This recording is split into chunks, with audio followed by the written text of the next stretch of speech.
이 배는 1941년 1월 취역 직후에 영국 전함 프린스 오브 웨일즈입니다. 태평양 전쟁이 멀지 않은 시점에 만들어진 기준 배수량 37,300톤의 영국 최신의 전함이었는데요. 1941년 8월에는 애틀랜틱 컨퍼런스 대서양 회담을 위해 처칠 수상을 태우고 대서양을 건너오기도 했습니다. 1941년 10월에 일본에서 온건파 코노의 내각이 무너지고 태평양에서의 전쟁이 임박하자 동남아의 영국 세력 보강을 위해 싱가포르로 파견됩니다. 이 모습은 1941년 12월 4일에 프린스 오브 웨일즈가 싱가포르항에 들어오는 모습입니다. 프린스 오브 웨일즈는 4일 뒤인 12월 8일 말레이로 다가오는 일본군 수송부대를 요격하기 위해 싱가포르를 떠나게 되고 이후 돌아오지 못했습니다.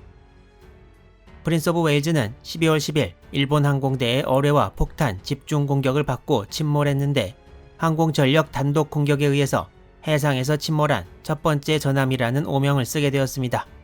이 전투에서는 기준 배수량 27,600톤의 순양 전함 리펄스도 같이 침몰했습니다. 처칠 수상은 다음날 이 소식을 듣고 믿기 어렵다는 듯 사실이냐고 되물었다고 합니다. 영국으로서는 태평양 전쟁을 미국만큼 큰 충격과 함께 시작한 셈입니다.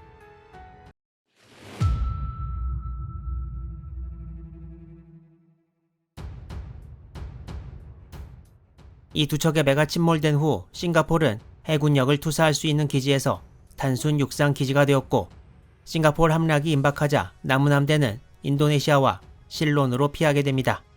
그리고 1942년 2월 15일에 싱가포르이 일본 수중에 떨어지고 3월에는 네덜란드도 일본에 항복해 인도네시아도 넘어갔습니다. 실론에 위치한 영국 이스턴 플릿 동양함대는 제프리 레이턴 제독이 지휘했는데 쉴 틈도 없이 곧 벵갈만의 안다만 섬에 일본군이 상륙하고 버마 작전이 시작되면서 당분간 안전할 줄 알았던 영국 동양함대에 다시 먹구름이 몰려오게 됩니다. 일본이 동양함대와 실론을 노린다고 생각한 영국은 전력 보강을 서두르고 3월 26일에 제임스 소머빌 제독이 동양함대 지휘권을 넘겨받게 됩니다. 영국이 위협을 느끼고 있을 무렵 일본 해군도 이미 인도양 작전 계획을 수립하기 시작했습니다. 영국은 4월 초까지 호커 허리케인을 비롯한 전투기 110여 대를 실론에 배치했고 144문의 대공포와 레이더 기지 등이 새로 설치되어 다가오는 일본의 공격에 대비했습니다.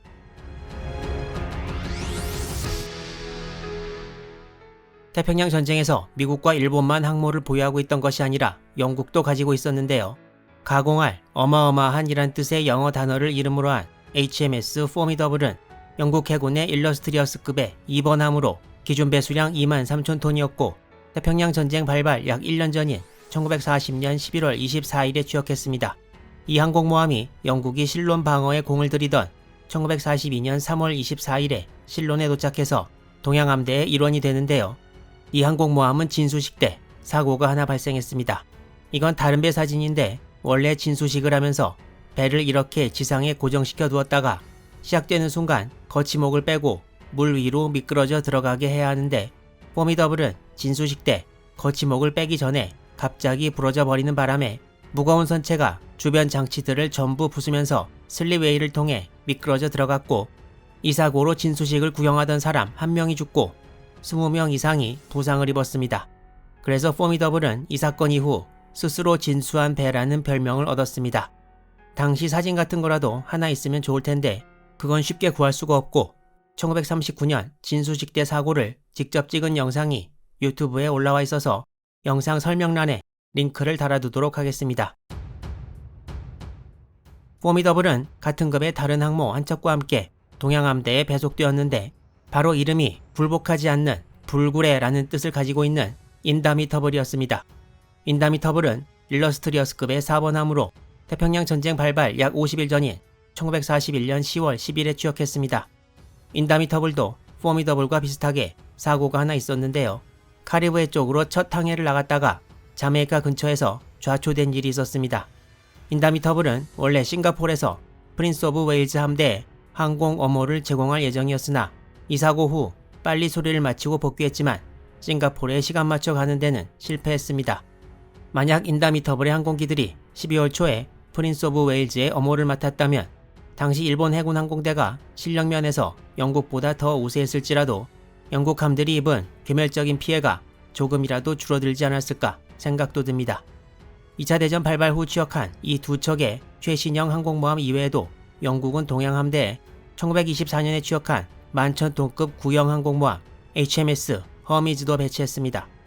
동양함대 기함은 1915년에 취역해서 1941년에 대대적인 보수와 개조를 마치고 그랜드 올드 레이드라는 별명을 가지고 있는 전함 워스파이트였습니다. 동양함대에는 이외에도 4척의 전함, 11척의 순양함, 14척의 구축함이 배속되어 있었습니다. 문제는 동양함대의 대부분의 함정들이 서로 같이 싸워본 경험이 없다는 것이었습니다. 아까 말씀드린 일본 해군의 인도양 작전 계획, 정확히 말하면 실론 기습 작전은 싱가포르에서 퇴각한 영국 동양함대의 경멸이 주 목적으로 이 작전을 해야겠다는 결정은 싱가포르이 일본에 떨어지기 하루 전인 2월 14일에 내려졌고 인도네시아가 일본에 점령된 이후인 3월 9일 야마모토 이소로쿠 연합함대 사령장관이 실론섬 기습작전 실시를 명령합니다. 일본군은 실론섬을 공격함으로써 인도에서 버마로 넘어가는 보급을 방해할 수 있다고 보았습니다. 계획이 계속 진행되면서 작전 일시는 일단 4월 1일로 잡혔다가 4월 4일로 연기되었습니다. 일본 항모 함재기들은 이 작전을 위해 맹훈련에 돌입했는데 미드웨이 해전 석 달 전이어서 그야말로 베테랑 조종사들이 건재하던 시점이었고 일본 기록에는 맹훈련 결과 항공기 승무원들의 숙련도가 경이적인 향상을 보였다고 하고 있습니다. 일본 함대는 1942년 3월 26일에 인도네시아를 출발했는데 항공모함은 제1항공전대의 아카기, 제2항공전대의 소류, 히류, 그리고 제5항공전대의 즈이카쿠, 쇼카쿠가 참가했습니다. 일본에서 수리 중인 카가를 빼놓고 진주만 기습에 참가했던 항모들이 전부 나온 것인데요. 진주만에서 미국 함대에 거둔 전과를 이번엔 영국 함대로 다시 만들어 보겠다는 의지로 보입니다. 이외에 공고급 전함, 공고, 하루나, 히에이, 키리시마도 전부 따라왔고 다수의 순양함과 구축함, 그리고 잠수함 5척도 참가했습니다. 이 사진은 1942년 3월 30일 작전 지역으로 향하는 일본 함대를 즈이카쿠에서 촬영한 것인데요. 맨 왼쪽의 세 척이 왼쪽부터 아카기, 소류, 히류이고 그 다음부터 히에이, 키리시마, 하루나, 공고 순입니다. 일본 함대에서 제3전대가 공고급 전함 4척으로 이루어졌는데 이 4척이 같이 움직인 것은 태평양 전쟁 중 이번이 유일했습니다. 영국은 일본 육군의 버마 작전과 연결된 일본 해군의 실론 지역 공격 예상일을 4월 1일경으로 보고 있었습니다. 기록에 의하면 영국은 미국의 곧 실론 지역에 대한 일본의 공격이 예상되니 미국 측에서 일본의 뒤쪽을 공격해달라는 요청을 했다고 합니다. 미국은 자세한 얘기는 안 하고 자기들도 무언가를 진행 중이라고 말했는데 미국이 진행 중이었던 것은 4월 18일에 행해졌던 둘리틀 폭격으로 이후 밝혀졌습니다. 그렇지만 이제 벌어질 인디안 오션 레이드, 실론 해전은 4월 10일에 끝나 둘리틀 공습이 이 해전에 영향을 미치지는 못했던 것으로 보입니다. 영국 측은 일본 해군의 실제 공격일도 아까 언급한 대로 4월 5일이 아니라 1일로 알고 있었고 일본 함대에 항공모함이 5척이 아니라 2척이 있는 것으로 알고 있었습니다. 영국 해군 지휘부에서도 이 같은 잘못된 정보를 수정해주지 못한 채 전투가 시작됩니다. 또한 소머빌 제독은 휘하 동양 함대를 두 부대로 나누는데 포스 A에는 2척의 최신의 항공모함, 그리고 개조된 전함 워스파이트와 비교적 신형 함정들, 그리고 포스 B에는 구형 항공모함인 허미즈와 구형 전함 4척을 배치했습니다. 소머빌 제독은 3월 30일 실론섬에서 먼저 함대를 출항시켜서 4월 1일 도착이 예상되는 일본 함대를 기다리기로 합니다. 당시 실론에서 중요한 지명은 2개가 있었는데 하나는 최대의 도시인 콜롬보이고 두 번째는 중요한 항구이며 해군 기지가 위치한 트린코말리라는 곳이었습니다. 소머빌 제독은 일본 항모에서 함재기가 떠서 콜롬보나 트린코말리를 폭격하려면 실론 동남쪽 약 100마일 지점에서 항공기들을 이함시킬 것이라고 생각했습니다. 소머빌 제독은 영국군 카탈리나 비행정을 이용해 동남쪽으로 멀리 정찰하게 하고 자신의 함대는 실론 남쪽 100마일 지점, 즉 일본군 출현 예상 지점의 남서쪽에 배치시켰습니다. 소머빌 제독은 낮에는 일본 정찰기를 피했다가 밤에 접근해서 어뢰 공격을 한다는 생각이었는데요. 원래 일본 함대 도착 예정일보다 4일이나 더 빨리 함정들을 배치시켰기 때문에 일본 함대를 포착할 수 있을 리가 없었습니다. 소모빌 제독은 실론 남쪽에 계속 머무르다 4월 2일 해당 해역에서 철수하게 됩니다.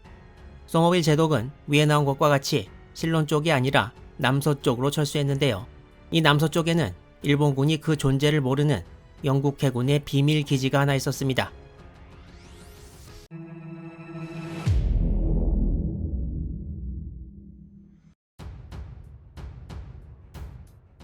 실론에서 남서쪽으로 약 750km 정도 가면 여러 개의 섬으로 이루어진 몰디브라는 곳이 있습니다. 1941년에 영국군이 몰디브의 최남단에 포트 T라는 군항을 건설합니다.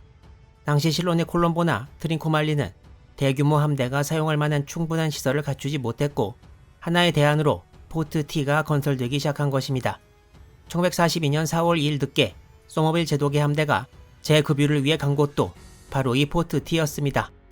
영국 함대는 입수한 정보의 정확성에 의심을 품으며 4월 4일 오후 4시경 포트 T에 도착합니다. 또한 소모빌은 중간에 중순양함 코널과 도세시어 그리고 항모 허미즈를 이전에 세웠던 계획에 따라 실론으로 돌려보냈습니다. 하지만 나머지 동양함대가 포트 T에 도착했을 무렵 실론섬 쪽에서 일이 터지고 말았습니다. 영국 함대가 포트 T에 도착했을 때와 거의 같은 시각 실론섬에서 동남쪽으로 약 360마일 떨어져 있는 해상에서 캐나다 공군 소속 카탈리나 정찰기가 일본 항모부대를 발견합니다. 이때 일본 항모부대는 나구모 추이치 제독이 이끌고 있었는데 나구모 제독은 2달여 뒤 미드웨이 해전에서도 일본 항모부대를 지휘하게 됩니다. 카탈리나 비행정은 일본 함대 발견 소식과 좌표를 전달했으나 일본 함대 구성에 대해서는 전달 못한 채 호위 제로기에 의해 격추되어 버리고 맙니다. 카탈리나에서 탈출한 승무원은 일본 구축함 이소카제에 수용되었습니다. 카탈리나에서 보낸 무전은 일본 항모 아카기에서도 포착했고 일본은 이제 항모부대의 존재와 위치가 들통나서 기습은 물 건너 갔다는 것을 알았습니다. 일본은 계획을 수정해서 콜롬보를 공습하려고 했던 항공기 중 절반가량을 항모부대 상공 호위를 위해 남겨놓기로 합니다. 그리고 이때까지의 상황에서 하나 짚고 넘어갈 필요가 있는 부분이 있습니다.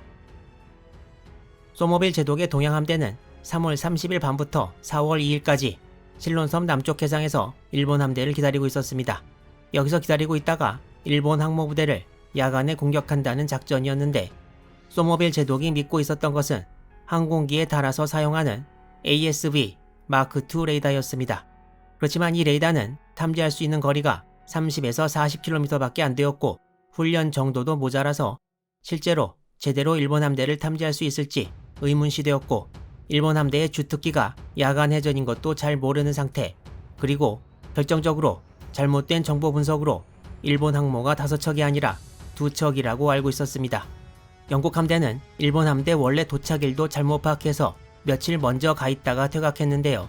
만약 일본 함대가 영국이 예상한 일시에 실론 근해에 도착했다면 압도적인 전력차로 일본 함대가 영국 함대를 괴멸시켰을 것이라고 쉽게 예상할 수 있습니다. 따라서 영국 함대가 일본 함대의 도착일을 잘못 계산한 것은 오히려 행운이었다고 할 수 있는데요. 소모빌 제독은 일본 함대를 공격하기 위해 포트 T를 출발합니다. 소모빌 제독과 영국 함대에게는 앞으로도 과연 행운이 더 찾아올지 다음 영상을 기대해 주시기 바랍니다.